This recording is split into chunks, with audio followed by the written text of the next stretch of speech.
Hello there, everyone, and welcome to GamePoints episode 289, our weekly little get-together. We talk about recent gaming news. I'm, as always, your host, Stephen Brown, and joining me today is... I'm David. Tonight, David, we have to go over the Game Awards, which happened last Thursday, all the games that were announced during then, our thoughts and feelings about the show, and what we do to improve it, as well as a couple smaller news stories that ran out the week, including something dealing with my beloved System Shock. I'm going to have to unfortunately take the piss out of Night Dive Studios here just a little bit, but let's at least say that I try to be at least consistent. If I'm going to What bash, else is new? if I'm going to bash Star Citizen, I need to bash this as well. It's just consistency is key. But first, What's funny is you still have tons of time. But first, I want everyone here to know this is an audience interactive podcast. So if you're watching here live every Tuesday at 8 p.m. Pacific Standard Time over at Twitch TV/GamePoints or later over at YouTube.com/GamePointsPC, feel free to join in the conversation with any questions, comments, concerns, etc. you might have. Just try to keep them germane to the topics on hand. David.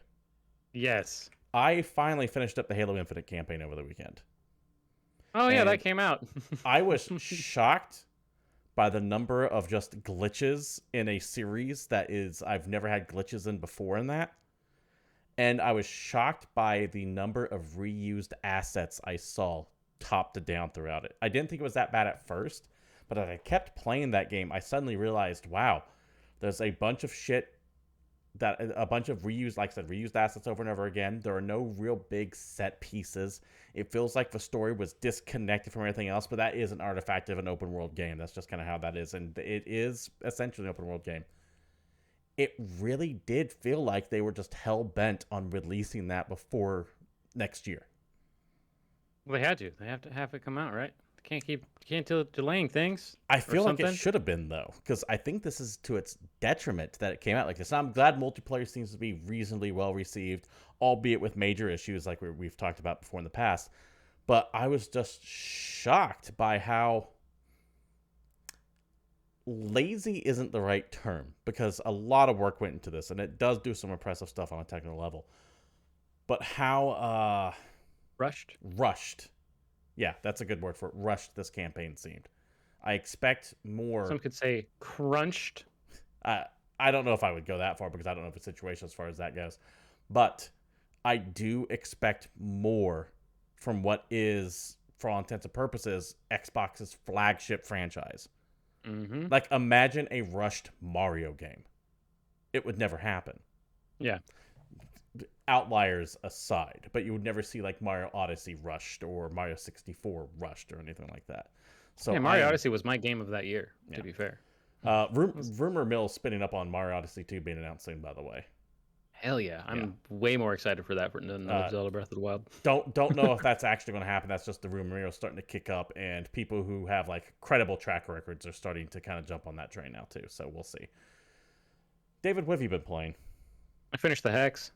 Oh, goddamn. I know you specifically asked me to, and I'd played enough of it that I was like, this game seems pretty interesting. And everyone says that, you got to finish the Daniel Mullins games because they're just ridiculous.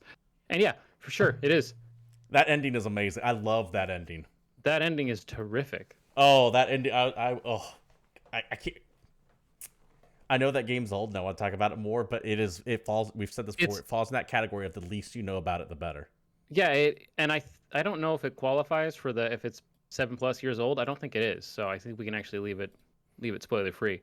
But it's worth playing, even though it's like an old game. It's a pretty simple game. It's not complicated. It's not long. I think it only took me like 5 hours to beat.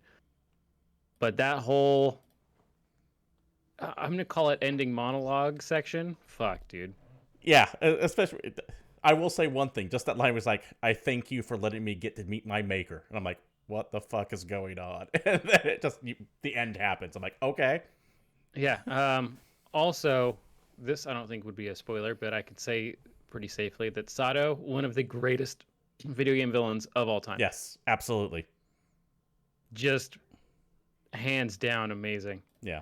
I know what you're speaking of. I'm actually kind of surprised I did not see them in Inscription. Yep. I also found out that apparently there's a double secret ending to that game that's in a different game on Steam. Yes, I went to look that up. Absolutely. It's like an epilogue. I wouldn't necessarily say it was an ending. It would be better served by just YouTubing it. Yeah. But yeah, for those who have played the Hex but not known about this other game is like a little clicker game that was released for free on Steam, and it is designed by someone who is mentioned a lot in the Hex. Yes. And it's just ridiculous because apparently there's like this secret file you can get, like an actual file in the game files, that you then have to do certain challenges or secrets in the game to get the file filled out, and then you have to have that file and you have to drop it into the game folder for the other game that was on Steam. Yeah, which is why I say it's just better to just YouTube it, because it is a lot of detective work. I don't have that kind of time, but all I know is that guy's crazy. Did you enjoy it? Yeah, it was great. Okay, good. Quite fun. Just wanted to make sure, because I had a feeling you would enjoy it. But enough of that stuff. Let's go ahead and move right into what is really the one and only news story of import that happened in the past week or so, and that is Jeff Keighley's The Game Awards happened on Thursday. The Keighley's. The Keighley's. Now, both you and I did watch the entirety of this thing. However, we did not watch the pre-show, which did have a few announcements. So if you're looking for us to talk about things like Homeworld 3 or the Expanse video game, both of which I'm excited for, but this isn't going to be the show for that. That happened during the pre-show. In my opinion, that's kind of like DLC content. If it wasn't important enough to be in the game itself, then clearly it wasn't important enough to be talked about. Damn, but true. Yeah. So the show kicks off, and what we're going to do here for those playing at home is that we're just going to kind of go over a rough timeline of the show.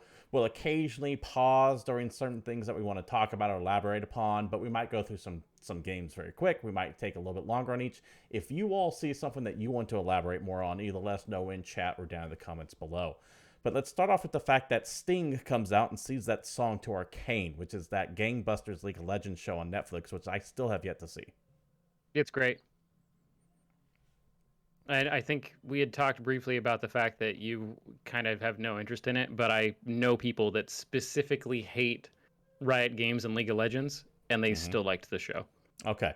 It is something that I do want to watch I think one I day. can sell it to you pretty easily. Within, I might be slightly off on the time, but I think if it's within 11 minutes of the first episode, someone will get pocket sanded. All right. I'm down for some Rusty Shackelford. So Old references are old. Yeah, that's how the show starts before leading into the rest of it. What were your overall thoughts and feelings about the show itself, by the way? So much like my worries pre the show, the same thing happened. I really want the Game Awards to be just that. The video game awards, not commercials, the movie, starring a couple of awards that we decided to give out while the other ones were just rapid fired off while we had a ad break. I really wish they took more time on some of the smaller awards, because that's honestly where a lot of the games that I like tend to end up, are on the smaller sections. And so seeing those devs like get their turn at the stage, I think would be satisfying for me. But maybe I'm weird. Maybe I'm not getting the right vibe. I'm supposed to be more into the whole giant commercial thing. Chat's complimenting your holiday choice of headword today, by the way. So, oh, thank you. I'm kind of on boat with you. I felt it was easily an hour and a half too long for a 3-hour show, because the pacing was just extremely slow. The pacing is so weird, because I feel like the show is both too long and not long enough, because they rush through some awards and you think, oh man, they got shit to do, they must be in a hurry. And then they kind of just stand around and show me a Facebook commercial. And when you say rush through the awards, more than any other year that I can think of, they really did rush through that, because it would be like Keighley going, and racing game of the year is Forza 5. Forza 5 also wins best sound direction and art design. Except for he didn't even say that. That was like a text blurb on the bottom. Yeah, and that happened. Yeah, and that happened multiple times. I want someone to do a deep dive analysis on this, because I sure as fuck isn't going to. But I'm curious to know if there actually were more commercials this year than previous years, or if that's just in my head, because it really felt over the top with commercials. And so many commercials. In fact, I actually didn't realize at some points that they were commercials. I thought they were just other trailers for shit. And then I realized, oh, wait, this is just a commercial for something else. Yeah. Egregious, overzealous with the commercials and ads this year. More than anything else that I could think of. I don't know if that's because my rose-colored glasses are actually off for the Game Awards now after this one. but it really did feel like it was over an hour's worth of time of paid ads. And yes, jokes about how the entire thing is a paid ad aside, I think you all know what I mean when I say like a paid ad. Yeah, of course. I do think it was better than last year's, but there was nothing to show last year because of the world shutdown thing, and the world's still mostly shut down. But the fact that last year's what the hell is that category card? Most anticipated game list from last year and this year is the same fucking it's list. identical, and the same thing won it. Yeah. Says a whole lot. This was weaker, I think, compared to last year's, because unlike last year's, there was no like major announcement that I can think of that we didn't know about. Keeley on the internet was really hyping the show up, saying things like, we have at least 4 major reveals that are equal to the Elden Ring gameplay trailer from last year, and I can't think of them. There's a couple on here we'll get into that I think might be equivalent to it, but for the most part, they didn't really reveal anything. It was all stuff that we knew about, and they might have shown like a new trailer for, or a bit of gameplay for, even though gameplay being sparse this year. But there wasn't anything on here that was like huge, save for I could probably count 2, maybe 1, maybe 2 things, but everything else we knew about. Every other world premiere announcement wasn't even like leaked. It's just shit we've known about. Yeah, or speculated or had a good idea about or stuff like that. That's fair. So I'm really shocked at the amount of surprises on a higher level than I am. That said, on the mid-tier shit, this show was very much geared toward me when it came to a lot of the smaller announcements. And we'll get into those as we get into sure. it. So Sting sings the Arcane song. I can't remember what it's called. I do have to watch this goddamn show, by the way, and I don't want to. But I hear too many good things about from people who actively hate League of Legends, like you mentioned. So that will be on my watch. They did release it in 3 acts. So if you want to do 3 episode chunks at a time and go through it that way. Ooh, I like that. That's clever. That is the way they released it. Let's see. Stealthy Twitching chat says there are no new trailers that got me excited. I was more interested in Slytherin's new Terminator RTS announced earlier today versus anything we read at the Game Awards. Yes, I did hear that Terminator RTS was announced. I don't have it in my show notes, but they're also making DLC to that Terminator Resistance game, which apparently is actually a really great Terminator game. Excellent. All right. And that game was like a labor of love too. So. It was. You could tell that they appreciate that franchise. All right. Do we want to talk about this opening monologue? Yeah, let's talk about this opening monologue. I will say out the gate that Keeley, if you were going to address Activision Blizzard, say the name Activision Blizzard. Seriously, dude, how tepid was this fucking announcement? It's ironic that they're talking about Activision Blizzard because this is the same shit they pulled during the Blitzchung thing, where they just refused to mention anything about it and just say, "Hey, some shit happened." What was the shit that happened? Say it. Yeah, he's like, so the video games should be better than they are, and bad things shouldn't happen. And when people do bad things in the industry, we need to make sure we call it out. That's a good point, Keeley. Who are you referring to? Yeah, fucking call it out. I would rather have him just not said anything at all. Yeah. I have seen some comparisons to like why was he more lukewarm on this announcement than when he kind of tore into Konami, and it's because Konami doesn't pay any bills. Yeah, Konami's not. What fucking game are they showing this year? So yeah, not that Activision showed anything either. He turned to them with the whole Kojima Konami Fallout thing a few years ago because it didn't really matter what anybody says about Konami because they don't really make video games anymore besides the Castlevania collection. Yeah, this was infuriating to me. If you're going to call them out, say them by name, or don't fucking say anything at all. I was so upset at his opening monologue. It's something that should have been good, and it wasn't. Mm-hmm. Yeah, I had much higher hopes for it, especially when he like put out that tweet of like, "Oh, they won't be on the show at all besides awards." And I was fine with that. If you're choosing not to address the situation, I would have been fine with that too. I get it, because there is a time and place for things, and that might not necessarily be what he wants for his show. He might not feel like he could do it justice it deserves to even mention it. I get that. I understand that.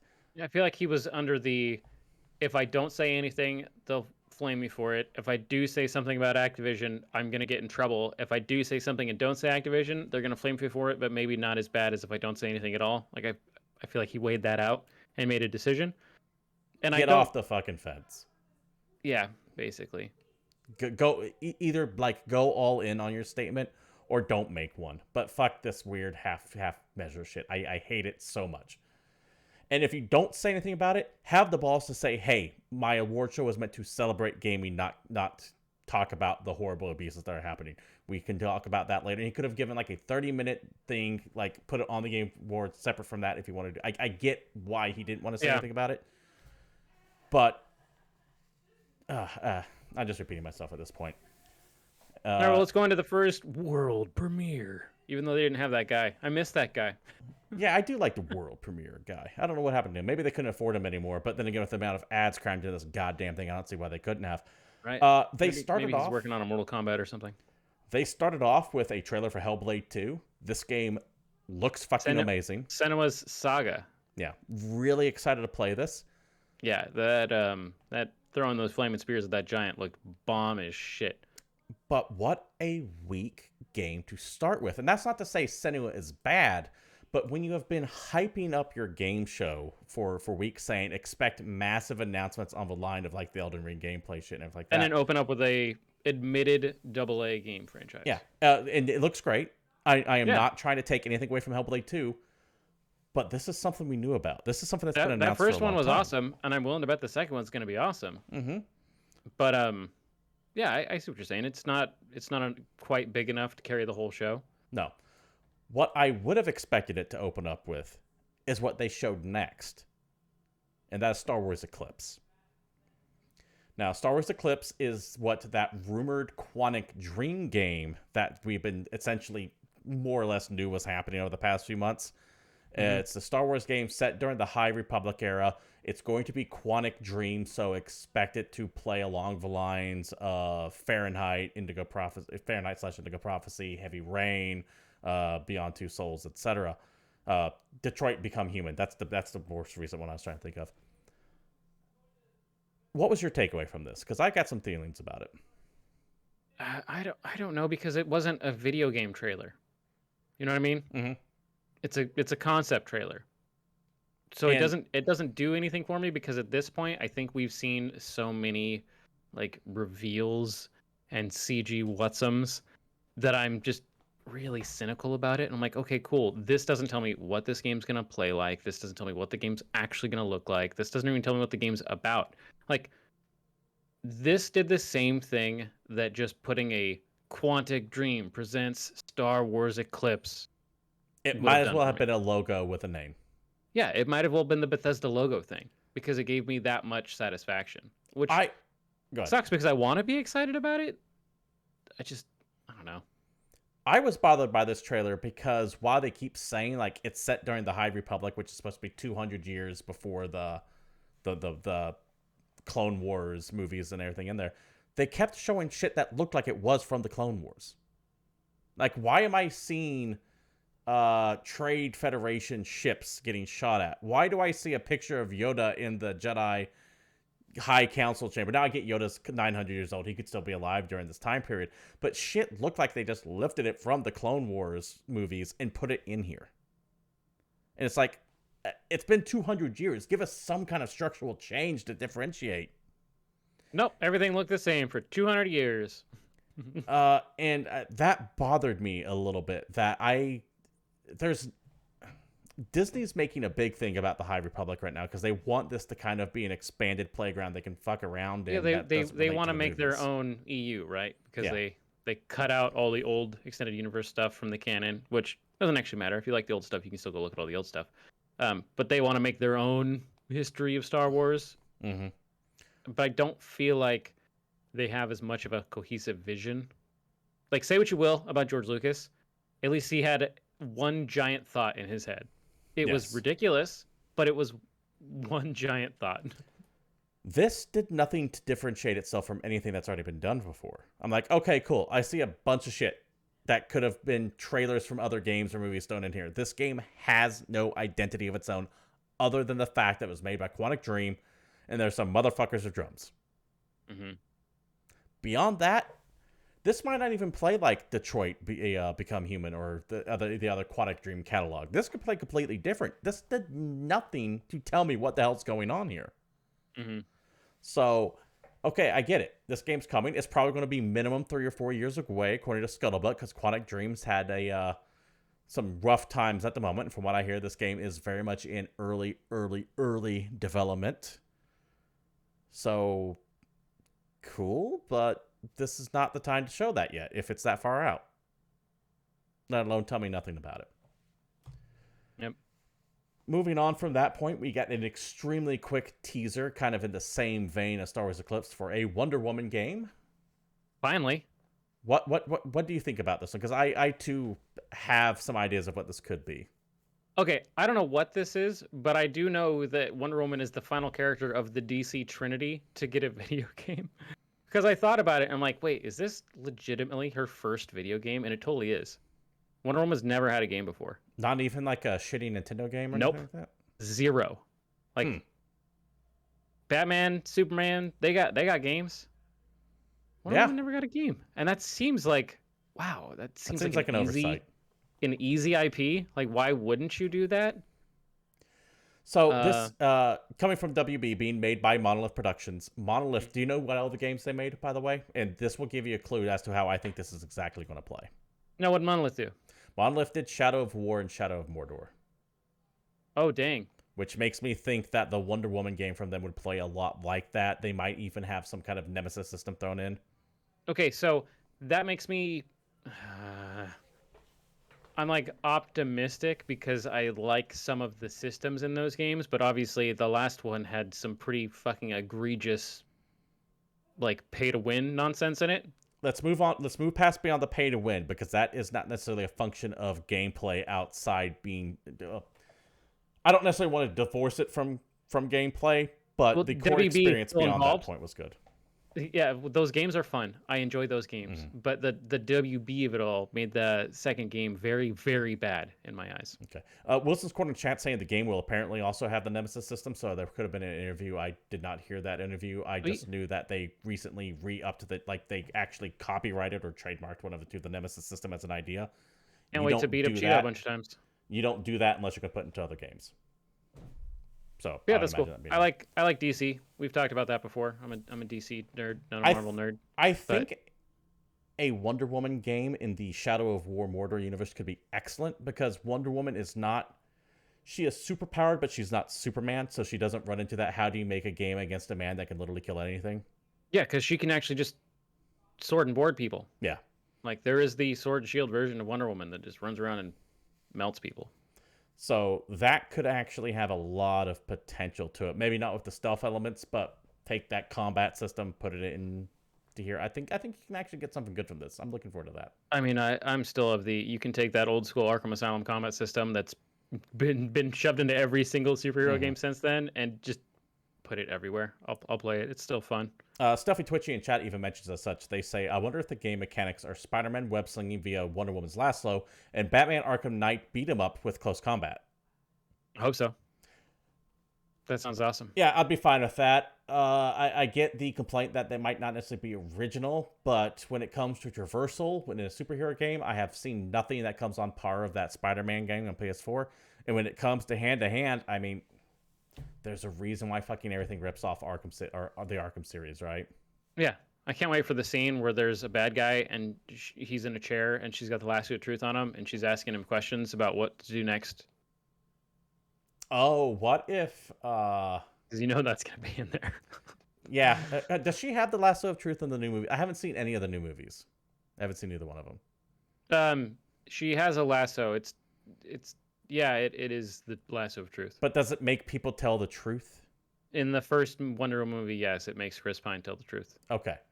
I didn't know if they just, like, conveniently dropped... Because, like, for example, she doesn't have an invisible jet either. Or does she? Does current Wonder Woman have an invisible jet and I don't know this? I'm so disconnected from the DC movies, it's not even funny. You're talking about the live action one, right? Yeah. Yeah, there's an invisible jet in the second movie. But we don't like to talk about it. Oh my god. Is it a joke or does she have an invisible jet? They get a jet. Okay. They acquire a jet and they're flying. And they're like, someone's going to see us or something. I don't remember the line. And she goes, "Hold on," and then she does like finger wavings, and then the jet turns invisible. Now, was it true to form that you could still see them just floating in the sky? Or was because if I recall, because my knowledge of Wonder Woman, yeah, 100%. You're supposed to be able to see her because she turns the whole jet invisible, but Yeah. she's still just floating. my knowledge of Woman is 100% drawn from the old Super Friends cartoon. Dang, not even Justice League. Not even Justice League, no. So could you still see them in the movie, like just floating there in the middle of air, or did they also turn invisible as well? I don't remember. I blacked out after that. All right, excellent. Wilson's Corner says, "What if the lasso is how she converts her nemesis?" Maybe. Yeah, that would work. That would. So yeah, it was an exceedingly quick tease, maybe 20 seconds long, if that, and all it was close up on Wonder Woman's outfit. Yeah, I'm still interested. I think that's cool because I didn't know that was coming. That was new to me. Yes, that was one of the things I don't think got leaked and was a surprise. It wasn't a big surprise. Like, okay, cool, that's a new announcement. At least that's one. That and Star Wars Eclipse are two things I can think of that would be worthy of calling a huge reveal, even though we knew about Star Wars Eclipse, I think even officially months ago. Yep. The next one, this felt like it was catered directly toward me. I don't want to say we knew, but it was very clear that Remedy was building up to returning to this, especially with their DLC efforts on Control. They officially announced Alan Wake 2. Mm-hmm. Jesus fucking Christ, I am psyched for it. I knew it was inevitable, but I did not know it was going to be announced this soon. It is coming 2023, so it's a way away, and expect that to get delayed because, of course. Yeah, but then say the next part. Yeah, they're going full survival horror because Sam Lake came out, the writer and head of Remedy, I think he's the head of Remedy, came out and said, "We are no longer restrained by a T rating. So we're going full horror game with this." Dang. I love this little teaser trailer. It comes out and more or less confirms that Ika Villi and Matthew Porretta, which are the likeness and voice of Alan Wake, are returning to reprise that character, which is great because I like the character of Alan Wake to begin with. Mm-hmm. I have been waiting for this game for years. Remedy has been trying to get this off the ground for a long time. There is many articles about the aborted Alan Wake 2 that never saw the light of day. I'll be curious to know what elements from that make into here. Mm-hmm. Do you have anything that you want to add to this? Are you an Alan Wake fan at all? So we've talked about the fact that I never played it for the longest time, and you kept telling me to play it, and then I think I did finally sit down and played through the first game, like on Halloween. Okay. This year. So it's actually pretty fresh for me. Okay. Did you enjoy it? Yeah, I thought it was fairly fun. It's dated at this point. It is very dated at this point. It's like 10 years older. It's an Xbox 360 game, right? It is what it is. But it was still fun, and I saw the neat things that were going on. I was like, okay, the story's got some cool like plot points to it, and I could see how this would be something that you want to know more about. Yeah, I'm really looking forward to this, and I don't need to know anything more about it.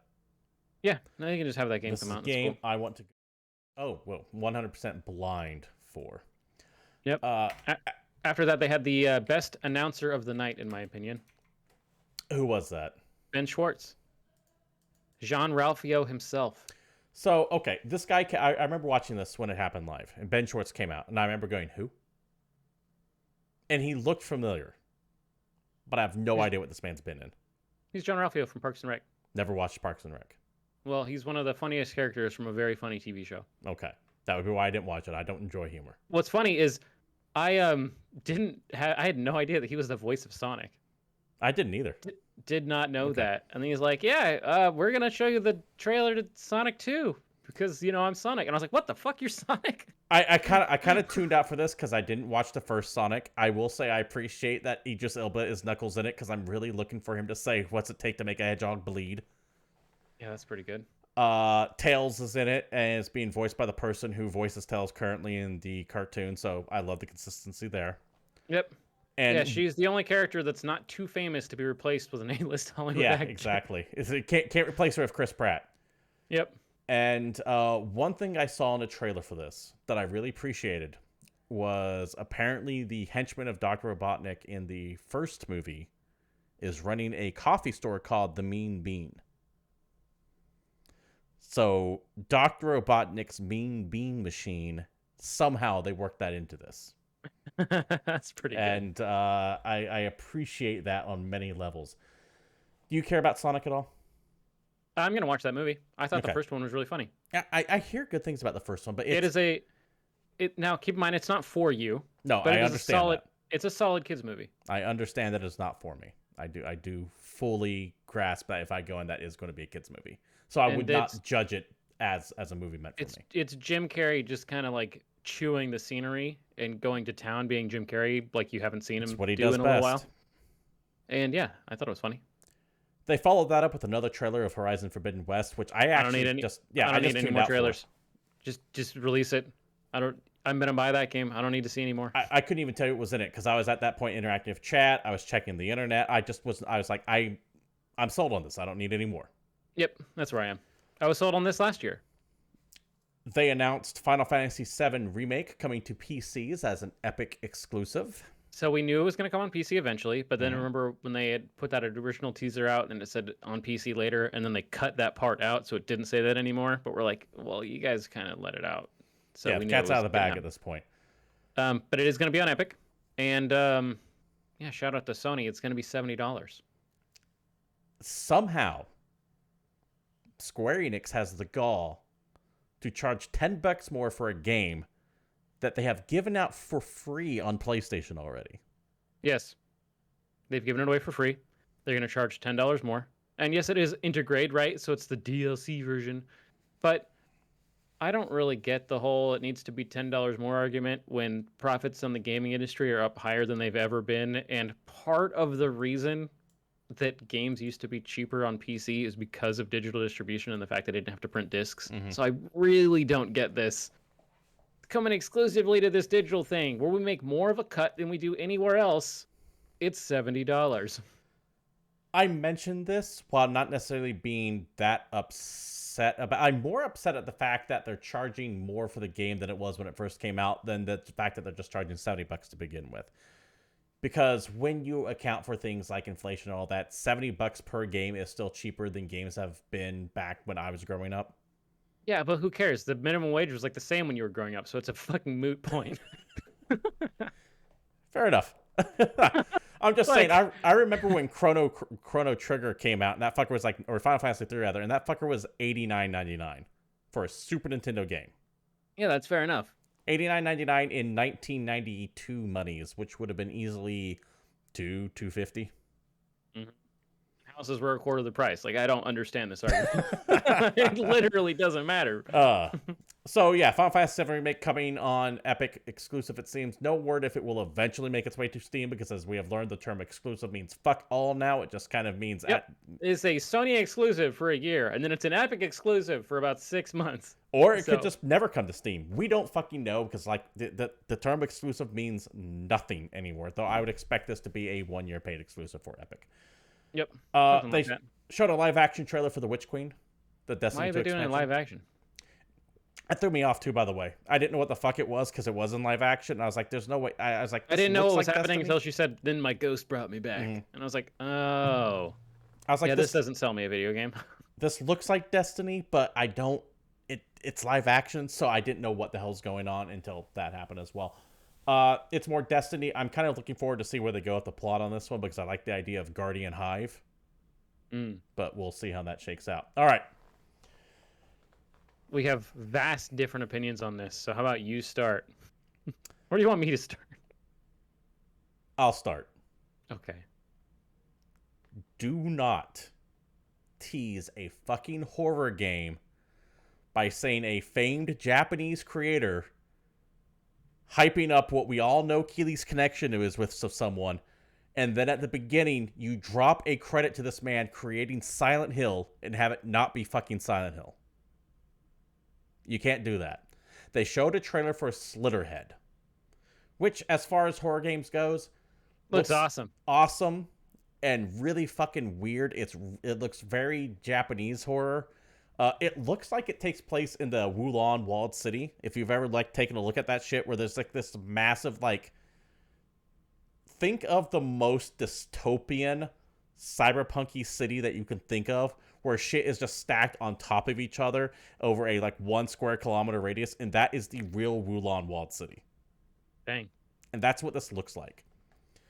I am digging the vibes that's going on in here. It looks really, really gruesome.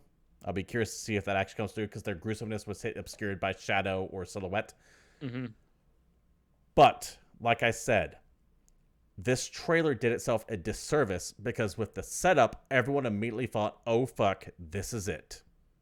No, because when they say, from the guys that brought you Silent Hill, it's not going to be Silent Hill, you moron. There's a 0% chance if they say, from the person that brought you blank, a sequel to blank. That never fucking happened. That has never happened in the history of any form of media. This is the other thing that the person that made a thing you like is now working on. Congratulations, it still looks dope. And guess what? You're not getting a Silent Hill because of rights issues. So get fucked, Steven. It doesn't. So here's the thing. I'm not as upset about it as I'm letting on right now. But this is really fucking stupid from a PR maneuver, because anything after the abandoned bullshit, anything related to Silent Hill must only be Silent Hill. If you wanted to advertise, I can't remember his name, forgive me, but if you want to advertise that man's credit, you say from the famed horror game director, then insert his name here. But the moment you mention Silent Hill, you must follow up with Silent Hill. 9 out of 10 people in the room won't know who that guy is. The people watching the Game Awards know who that guy is. Not all of them, bro. Not even most of them. By that logic, I don't know if you know Silent this. Hill is. So not as many as you think. Yeah, that's why I'm getting at. If we're already concerned about people not knowing what shit is, let's just go right to it. Or let's not do this. But there's a better chance that someone has heard of the Silent Hill franchise than they've heard of the name of the dude that made the Silent Hill franchise. This is a PR blunder, because you immediately set up the people who are fans of horror for something they're not going to get, and it's already going to taint the well. You're already pre-poisoning the well. Okay. You're going to play it anyway, so I don't even know what you're saying. That's why I said I am not the person who's necessarily like upset about this. I thought it was everybody that's mad about this announcement is 100% buying this game, and I am more annoyed at the lack of PR savvy than I am the fact that this happened. So don't let's make sure my ire is directed at the right direction. Okay. You're mad at the messaging, but you're still going to play this video game. Yeah, because the video game looks amazing. Yeah, I'm psyched for the video game. But from a PR perspective, I'm telling you, this poisoned the well. Okay, sure. Let's pretend it does. Oh man, that's funny. How about how much is you believe in that, and how much is you just your hatred of the people who put on the tinfoil hats for Abandoned? No, I don't. It could be both, but I want to know what percentage. Is it like 50-50? Those guys brought me delicious, delicious joy. Don't you remember? the salty tears of a bunch of Abandoned fans. All right, moving on for this. Moving on. Anyway, how do you feel about Nightingale? Hard meh. I don't even know what that is. It's a survivor crafting game. I love the setting, but fucking show me a game. This trailer. Yeah, I watched this trailer and I don't know what it is. Like, you tell me things about it, but this doesn't look like enough of a video game If yet. I had to guess, it looked like steampunk Stargate. But that means fuck all. I need to see it. This meant nothing to me. Golem. Did you care about the Golem trailer? Yes, I did, and for one specific reason. Because one of my friends mentioned the way they could make this game amazing is they could put Golem, Tecmo's Deception 4. I was about to say, this reminded me a lot of Deception or Dungeon Keeper. Yes. If that is how this game is, which I don't think it will be, but if it's Golem making elaborate traps to kill orcs so that he doesn't get caught, I'm so playing that video game. Same here. If it's Golem, the stealth action game, and I have to press square to hit an orc with a rock and I somehow survive, then this game is dead on arrival. Yeah, agreed. 100% agreed. They showed Somerville. Game still looks great, but we've known about it for a long time. Mm-hmm. Once again, all this stuff is stuff we've known about, except for us. We didn't know Slitterhead, but that's not the big reveal. That is a mid-tier review. Nightingale, mid-tier review. Cuphead had an art. Do you want to say anything about Somerville, by the way? It looks great. I think it's from one of the makers of Inside and Limbo, but it's not from Playdead. Yeah, I think that game looks cool. Yeah, looks but great. it's we'll see it when it comes out. The musical performance for Cuphead, fantastic, and the name of this is fucking hilarious. Yeah, so the Delicious Last Course has been that thing's name for a long time, but it wasn't until literally a day after the show aired that I realized it's an acronym for DLC. Dude, they in the opening part of the trailer, they say take a trip to DLC Island. I don't know how you didn't put that together. I did not put it together. I absolutely fucking didn't. Yeah. I was like, okay, Delicious Last Course Island. Okay. That's how my brain interpreted it as. That's very clever. I think that's quite good. And more Cuphead, it can't be a bad thing. Yeah, no, Cuphead's great. Coming June 30th, 2020, by the way. That finally has a date. They showed off Sonic Frontiers. What is that? I don't know, but it looks like Sonic Breath of the Wild, and I fucking hate it. Yeah, I mean, is it another just Sonic 3D? Is it... It's not Sonic Colors, too, so I don't know what they're getting at. Sonic works best when he is in a tightly controlled environment and goes fast. When you make that an open world, he really can't go fast unless the world looks like it's designed for him to run through it, and this does not look like it's designed for him to run through. I don't get it. Yeah. But there's Sonic games that work, and there's Sonic games that don't. I'm also not a Sonic guy either. They showed showed up next something that has absolutely no fucking business being at the Game Worlds, other than Hideo Kojima is tied to it through like some of his production shit, and that's like for a movie called Nightmare Alley. This is literally Toro's. Kojima called Keighley and said, "Hey, can I show off my buddy's movie?" Yeah, and he's like, "Anything for you, King." Yeah. When are you going to come by and see the kids next? Yeah, exactly. This is Benicio del Toro, or Guillermo del Toro's new movie coming up, and Del Toro did it too. He fucking talked about Silent Hills real quick and said, "Hey, maybe one day someone will make that game." It's like, motherfucker, stop. I don't want the next fucking anything related to Silent Hills better be a fucking announcement to the game. Don't even flirt with the this next person shit that says anymore. Shenanigan is getting pistol whipped. Hey, what's the name of that restaurant you like with all the shit on the walls? Shenanigans? Oh, god damn it. Hey there, Junsy son. Did the soda popping moment happen at the Game Awards? Soda popping moment? I don't think so. Oh, man, Junsy, I'm afraid I don't know what you're talking about. It's not quite clicking. Next up, they showed Chica. This is the Catalonian, or Catalan island, or what... It's the game inspired by New Catalonia. That's what it is. Looks pretty. I actually like the art style to a bit. I kind of want to just play it, not as a game, but just to look at the art that was made for it. Yeah, that happens. That's why I played Sable. To like look around, get them Journey vibes. How'd you feel about this next one? They finally showed gameplay of Suicide Squad. I mean, I'm gonna play it. So here's the thing with Suicide Squad. I actually hope that this is just going to be a straightforward single-player story-based action-adventure game, a la the Guardians game that just came out, but in the DC universe. It certainly feels like it's going to be. If it's a multiplayer loot box, whatever nonsense game, I'm way super far away from it. I don't want anything to do with that. I have a hard time believing that Rocksteady would make anything that's a looter shooter. Right? That's the thing.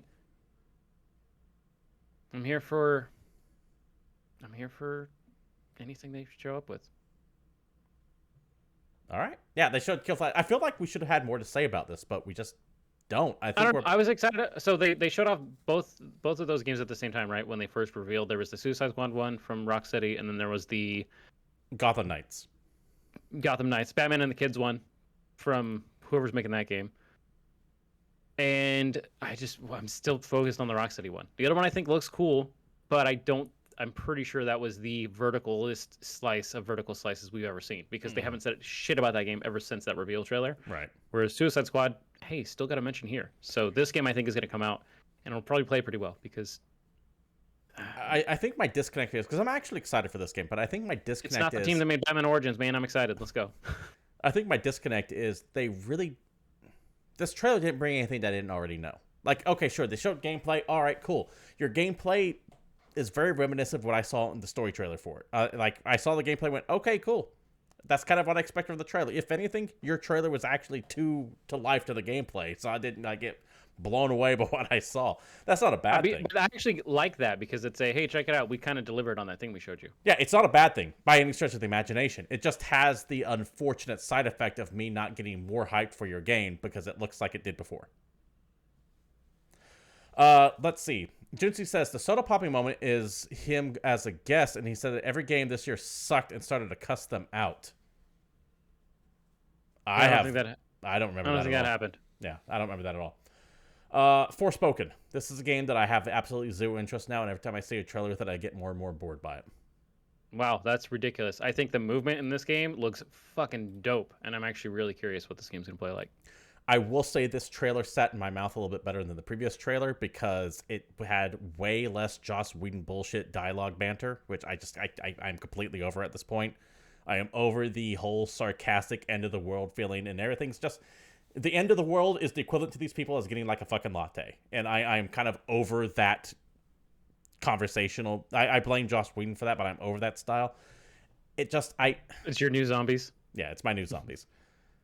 That's fair. I just still think this game looks good, and I think the gameplay looks cool. So I'm keeping an eye on it, but I'm not running out to buy it right away. Yeah, I just don't get it. It just looks generic as fuck to me. No, and I like the cool flippy things that you do over the rocks. I hope it's good. I don't want it to be bad, and I want to see what Luminous Productions could do outside of a Final Fantasy game. Yep. But this... I think the next one is the one that caught both of us by surprise that we're both going to run out and buy immediately. I would have sooner expected Half-Life 3 to be fucking revealed at this thing than this game right here. 10 years later. 10 years later, we're getting a sequel to Space Marine. Dude, fuck yeah. Warhammer 40k Space Marine 2 was shown at the Game Awards. I still can't believe that this game actually exists. Yeah. Anyone that is unfamiliar with our show, just so you are aware, Steve and I are fans of the 40Ks, as it were. We do like our Space Marines, although he prefers them dead. Yeah, I don't think I have never once played an Imperial Army. I'm fucking Xeno trash. Sir, please. Chaos trash. Anyway, Space Marine 2 looks rad. The fact that it wasn't like gameplay and it was just kind of a cinematic thing, I'm okay with. I don't care. I know what I'm getting. And they showed some gameplay at the very end of it. And I went, that looks like Space Marine. Yeah, I didn't expect this to ever happen. No, and I am what's shocked. funny is they recently remastered that first game and released it not too long ago because there was a 10-year anniversary edition of that just came out. Yeah, I'm going to have to play through that again. I'll probably do it on stream here in the next couple days or so. I was like, oh, that's cool. The 10-year anniversary came out and it was on sale and I was looking at it. I'm like, oh, I remember that game. I loved that game on PS3 or whatever the hell it was on. Yeah, it was PlayStation 3, I believe. It was great. God damn, that was so good. This was also in a drought of really bad 40K games. Like the most recent game that was Fire Warrior, which sucked. It was one of the better 40K games that wasn't called Dawn of War. Yeah. I highly recommend everyone. And it holds up, by the way. That old Space Marine game, I've seen some footage of it recently. It still holds up. But yeah, super excited for that to come out next year. They showed some more Saints Row coming August 23rd, 2022. I think we knew that date already. Do you care? No. Yeah. I want to. I love Saints Row. I fucking love Saints Row as a franchise, but I don't know. There's nothing that's been in the game so far that's made me chuckle. Yeah, it just seems like Forspoken to me. This seems just generic. Yeah, and I'm just really worried because, I played Agents of Mayhem. I did. You're the one. I am the guy that played Agents of Mayhem, and I'm here to tell you that game is not very good. I wanted to believe, too. I was like, I know people are talking shit about it, but I found it cheap. And Volition's I was like, not going to let me down. Nope, they did, 100%. Super quick announcement for, I'm going to go a little bit quicker on these because we're running short of time. Super quick announcement for Dune Spice Wars. It's a fucking 4X strategy game in the Dune universe. How can I not be into that? Absolutely play that, but I need to see more of it before then. They brought out George Oscar Balouf to announce Wonderlands. He is apparently the bad guy in it. This is Tiny Tina's Wonderlands. Look at you just leaving Ashley Birch out like that. What an asshole. It's Job. Yeah, I know. Sorry, it's Job. Ashley Birch isn't as well. The thing is, We talked about this last show. I just hate Tiny Tina as a character. No, but that's Aloy, dog. That is Aloy. Good point. That's absolutely Aloy. Yeah, And give if we're Aloy the talking about respect she deserves. if she came out for if she came out for Horizon, I would have mentioned her name by then. All right, that's fair. That's coming out sooner than you think, March 25th. Among Us VR, which would be terrifying. That's hilarious because that game's not really spooky. That's just kind of a funny experience. Now, here's the challenge. Find 9 friends that have a VR headset. That is no one is going to play that game because no one has that many friends that also have VR. Usually, you know 1 or 2 people that have VR, and everyone goes to that person's house to play VR. Speaking about 2 things that no one's going to play, Star Trek Resurgence, and this is a narrative Star Trek adventure in the style of a Telltale game from Dramatic Labs, which was created by ex-Telltale Games. And I remember watching this trailer and thinking it was a fucking mobile game. Yeah, this looks bad. And then you also had Rumbleverse. I don't remember anything about the Rumbleverse trailer other than my notes here just says no. I remember nothing about this game at all, other than I just wrote no. It looks like Fall Guys, the Battle Royale. It is the least artistic inspired video game I've ever seen in my life. Like, just imagine Fall Guys and Fortnite had a baby, and it's a Battle Royale. It's fucking horrible. They did, however, go from that into something that I am really excited for, Plague Tale Requiem. If you have never played Plague Tale, I highly recommend it. It is a great, solid B-tier game with some really, really cool ideas. Also important to note, the soundtrack is a banger. It is. I mean, you're not going to bob your head to it. It's more going to make you feel emotional, but really, really good. That game with that. You know how we've talked about games that have a lot of heart? Yes. A Plague Tale has a lot of heart. Yes, it's not a perfect game. It's not the best game, but it's a damn good game. We had another story trailer for Dying Light 2 in the vein of the old Dead Island trailers that Techland rolled out back then. Remember the old reverse Dead Island trailers they did? This was kind of in that style. I felt you rolling your eyes because they did that thing that you've stated you hated, where they take a popular song and do like a dour, somber cover of it during the trailer. I don't remember what song it was, but I remember hearing that and just going, he's going to hate this.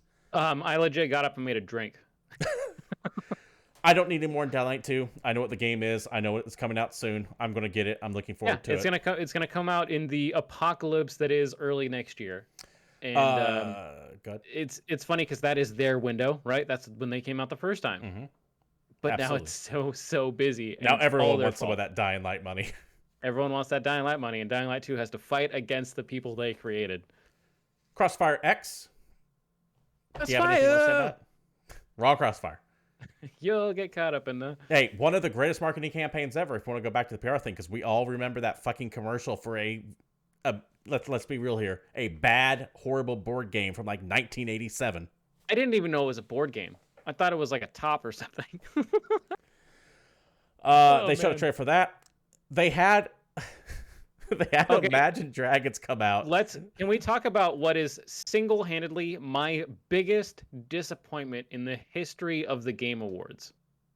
Okay. This right here? Having Ashley and Darren, the people that made the soundtrack to Hades and every other fucking Supergiant game that you've ever loved, come out, and he's got an acoustic guitar, and they start singing Build a Wall. From Bastion. And then the fucking dude from Imagine Dragons comes in and ruins every single verse that they have him sing, which is unfortunately more of them than Ashley gets to sing. And then they cut the song short and play Look Out for Yourself. And don't get me wrong, that Imagine Dragons song in the Arcane show isn't the worst song in the world. I actually like it. I don't think it's a bad song. But I fucking love Supergiant music. And you gave me the opportunity to have a cool Supergiant medley. And instead Imagine Dragons came out and fucked it up. Yes. Now, I did if these were 2 separate musical performances, I would have been okay with it.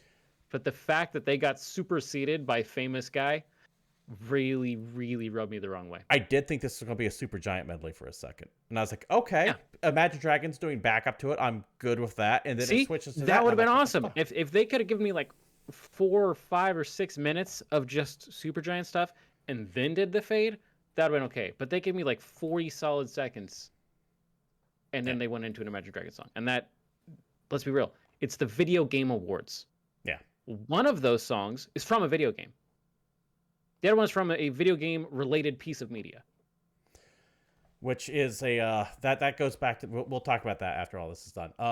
GTFO, by the way, an excellent game, went live with its 1.0 update. We'll have to take a look at that one again.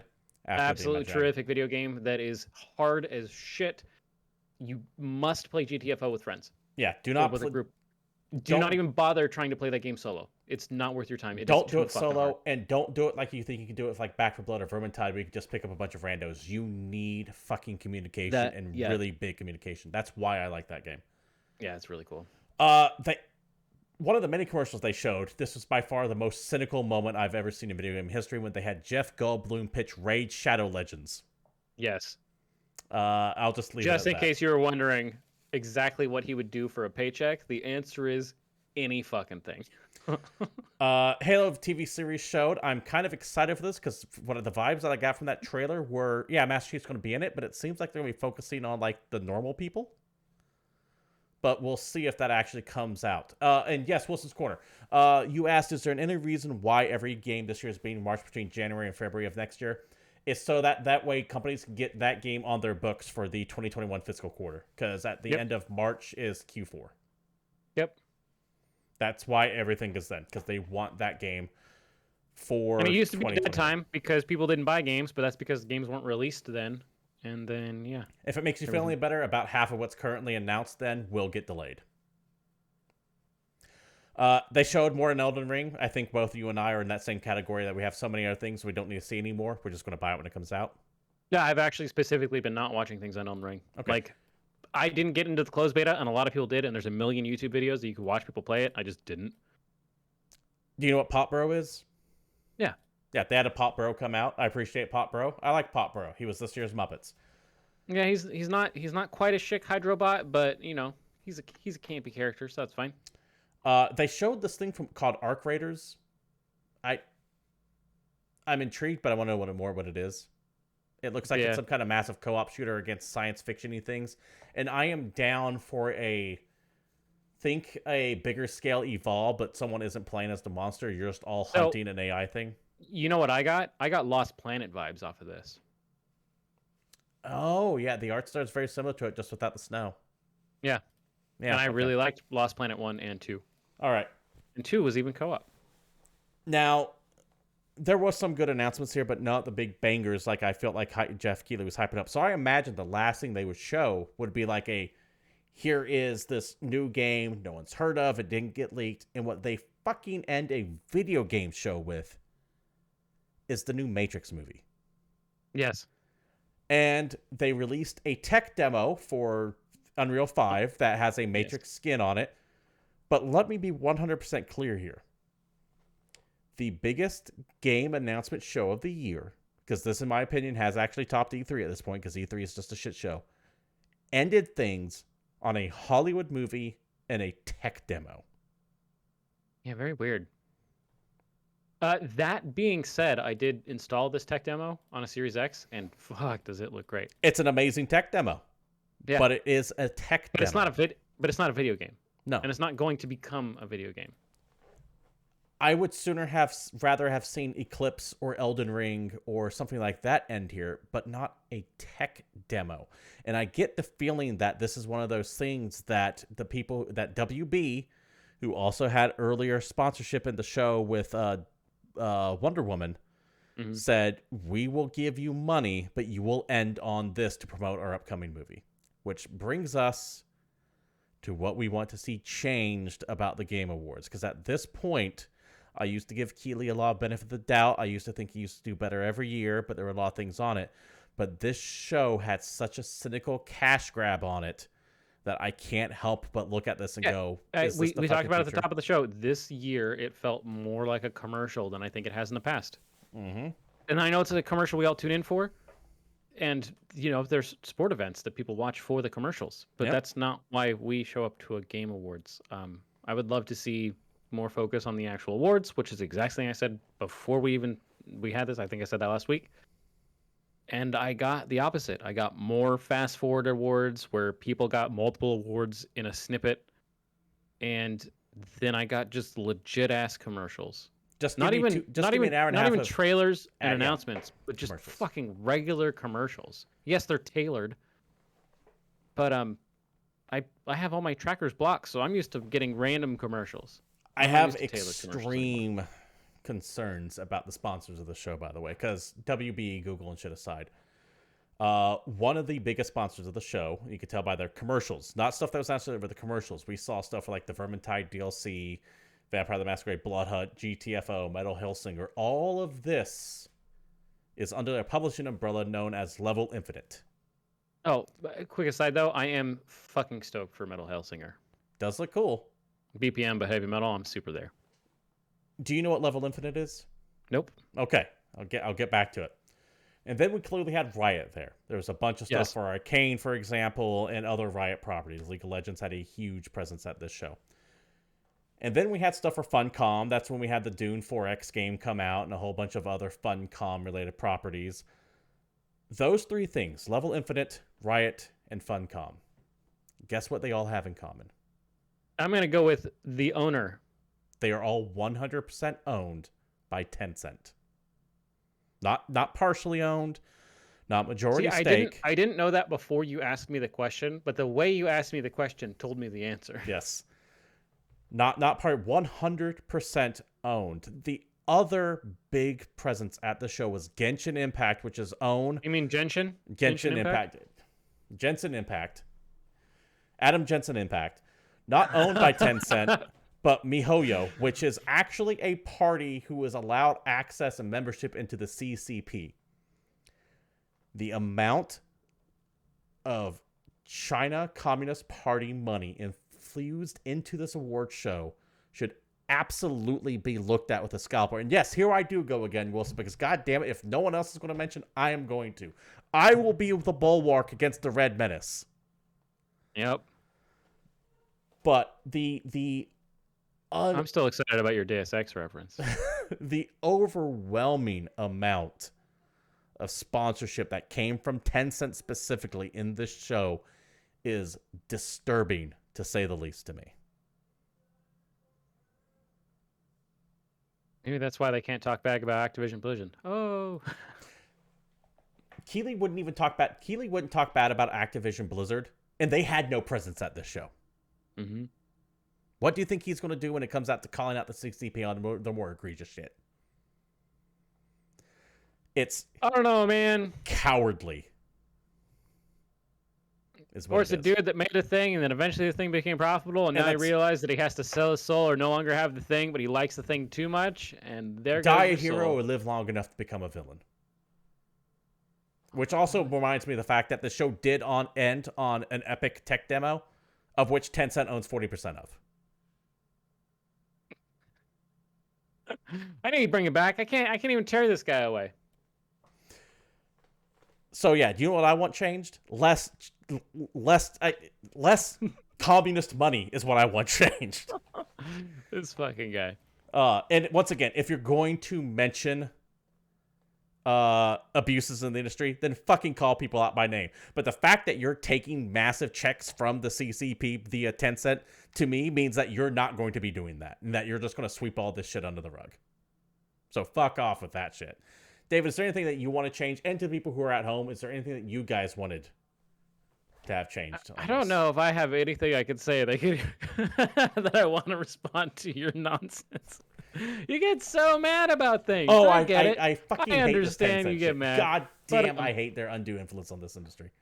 But yeah, I just want a game award show that actually focuses on those two things. Yeah, so the awards itself and the games. Like it's literally the name. yeah, no, that'd be great. I want this show to be too on the nose. I want people to go, man, I wish they'd talk about something other than games and game awards. That's the show for me. That kind of wraps things up about the Game Awards. Please, like I said, let us know what you guys think either on our Discord server, which link is right down below, or the comments, or anything else that's out there. Actually, an important note that I would love to see fucking changed. Okay. If you are going to have a category called Best Soundtrack or Best Music, then maybe You should have those people fucking there, and they should play that music live. Rather than Imagine Dragons Yeah.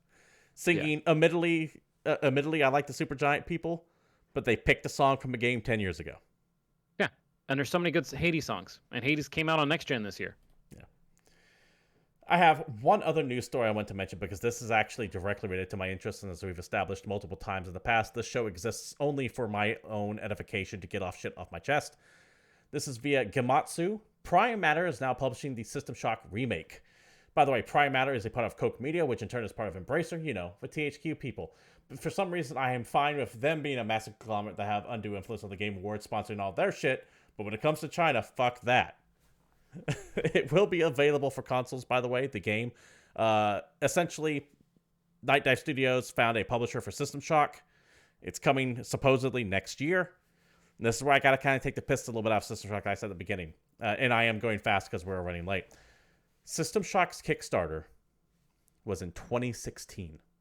Mm-hmm. It was supposed to come out late 2017. Mm-hmm. This And then they completely had to scrap it and start over because they feature creeped themselves to death. This shit has released a demo and some concept art. Yep. I do not believe this game actually exists. Yeah, they're 3 years behind Star Citizen. And if I am going to mock Star Citizen, which I know we were doing 3 years ago, so the timing matches up, I have to mock System Shock as well now, and that pains me because I love. The difference is people are not still giving System Shock remake money hand over fist. That's true, and they're not buying fake assets for a game that's not real. That is real money. Very, very true. We do have a comment from chat here. Apparently they agree with me. But apart from that, I don't really have much more to say. For the award show part, could use a little more flair. But apart from that, there were a lot of great game reveals. From a major game reveal standpoint there, Wilson, I disagree. I think the major game reveals were on the minor side of things. The big E3 show-stopping announcements didn't really happen. For my personal tastes, however, there was all kinds of shit that I'm excited for. Yeah. We have one upcoming event coming up this week that is a Nintendo Indie World. It's going to be happening tomorrow, Wednesday, December 15th at 9 a.m. Pacific Standard Time. It's going to be about 20 minutes of information on upcoming indie games. So do not expect major Nintendo first-party stuff. Can't wait to go on Twitter and be real mad that they didn't show Breath of the Wild 2 Untitled sequel. David, that show is 12 hours away. Damn. I'll be sleeping part of that, about half of that. But I need something else to do for that other 6 hours. What can I play for those 6 hours? I do got a few things for you then this week, but let's see if we can lightning around it. We've got on PlayStation, Xbox, Switch, PC, Shovel Knight Pocket Dungeon. Action-adventure puzzle adventure mashup like none other in the Shovel Knight universe. Take a look if that's your jam. Clockwork Aquario hits PlayStation 4 and Switch. This is an action arcade game that was actually the last arcade game ever developed by Westone Bit Entertainment in 1992, but it was never finished. What? Strictly Limited Games found it, brought it back from the dead, and is releasing it now. All right, I got to take a closer look at this from a historian standpoint. Yep. Gear.Club Unlimited 2-Ultimate Edition is the real title of the video game releasing for the PlayStations, Xboxes, and PC. This is a combat racer. So if you like racing and also combat, take a look at Gear.Club Unlimited 2/Ultimate Edition. Among Us hits the next gens and last gen Xbox and PlayStation. So that game that tore up the internet last year, where you got 10 strangers and you're in space and you're doing tasks and it looks simple, but it's betrayal. People like it. You should probably play it if you never have, but you kind of need to get a bunch of people together to do it. Or play with randos on the internet. Asteroids Recharged hits PlayStations, Xboxes, Switch, and PC. Shoot 'em up, kind of revival of the old school arcades, or the old school Asteroids game. Yeah, there's with an original score by Megan McDuffie. Having this remastered kind of thing going on. That's like the next in a series of. I think they did the same thing with Centipede and local Defender. co-op, 30 challenges, endless arcade mode, and I think it looks really good. Looks like Geometry Wars, but got strong Geometry Wars vibes on it for sure. Yeah. Eterna Noctis hits the PlayStations, Xbox, and PC. This is a self-described Metroidvania Souls-like. This looks fucking amazing. This does look great. But it's a 2D hand-drawn action platformer that I think looks more like a precision platformer, if you're asking me. I don't know about the Souls-like part, besides the fact that it has checkpoints and gothic music, but I guess that's good enough. I think it looks like Meat Boy Dark Edition. The Gunk hits the Xboxes and PC. I think this is also on Game Pass. Story-driven action-adventure game from a third-person perspective. You're running around canyons and jungles, and I don't know. I feel like this game has been advertised all over the place, so I don't know how much I need to talk about the It Gunk. was advertised very heavily at the beginning of the year. It was originally supposed to come out in September. It did get delayed. I'm looking forward to this because I like the gameplay mechanic of here is an ooze, clean it up. Yep. Like Mario Sunshine, Akami, etc. I for some reason, something about making something beautiful just always spoke to me. Yeah, on the PlayStations and PC, we've got Five Nights at Freddy's Security Breach. Oh, thank God we can stop talking about this. I don't need to advertise a new Five Nights at Freddy's game. The people that want to play it are already playing it. Now, here's one that I'm actually pretty fucking interested in. Releasing only on PlayStation 4 and 5, Moon is coming out in the US. Yes, Moon, the 1997 anti-RPG that came out in Japan, that's basically the entire inspiration for Undertale, is finally in English. And that's fucking awesome. This is a piece of game history, and I'm going to play it just because I have to. I didn't know that's what this was. Yeah, I saw 100%. this, I put it down here, and I know the game you're talking about, and I saw this, but I didn't realize it's the same thing. Yeah, Moon. It's in English. It's the anti-RPG. It's where you make peace, not war, and you level up that way, and it's just a total flip on the genre, except for it happened 20 years ago. Blackbird hits the PlayStations, a dark, humorous world. Dude, I don't know. I couldn't even find a video on this. It's only on PlayStation. The Sony website sucks. I know it's got 8 different endings, and it's like an action shooter with some fairy tales like stuff in it, but take a look if you have a PlayStation, because I couldn't find a bunch. Alfred Hitchcock's Vertigo hits PC. This is an adventure thriller drama in the psychological thriller that's inspired by Alfred Hitchcock. I really want to take a look at this. I don't know if I'm going to enjoy playing it, but my curiosity to see, because they're straight up saying this. I remember the marketing for this. They said it wasn't really going to be a game. It was just going to be them telling Vertigo as a movie, but with a game interactive. Yeah, it's interesting. I want to see. I want to see what their take on it is. Aspire Ina's Tale hits Xbox, Switch, and PC. This is an atmospheric puzzle platformer, mystical adventure of self-discovery. I think this game actually looks pretty neat, so take a look if you're into puzzle platformers. And last but not least, Final Fantasy VII Remake Intergrade releases on the Epic Store on PC. David? I will say it that exact way because it is also $70. That does it for new releases, which means that does it for the show as well. This has been GamePoints episode 289, and thank you all for showing up. We do stream this show every Tuesday at 8 p.m. Pacific Standard Time right here at twitch.tv/GamePoints, so I do encourage you all to show up and join the conversation live. But if you can't do that, you can also watch old shows either at our Discord server or over at youtube.com/GamePointsPC. You can follow the show over at GamePointsPC on Twitter, myself, Stephen Brown, at Capitalist21, and David there at Pashlife_Satori. We'll be back next week with more whatever the hell's coming out over the week, because we're getting that point of year where news is going to start drying up. So we will be having our best moments of 2021, worst moments of 2021, etc. So start thinking about what you guys want to think about with your highlights and lowlights for the year as well.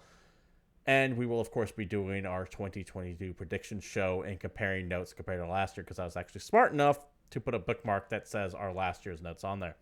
Heyo. And of course, if you like the show, you know what to do. Like, spits, follow, subscribes, all that good stuff. But until next week, we're out of here.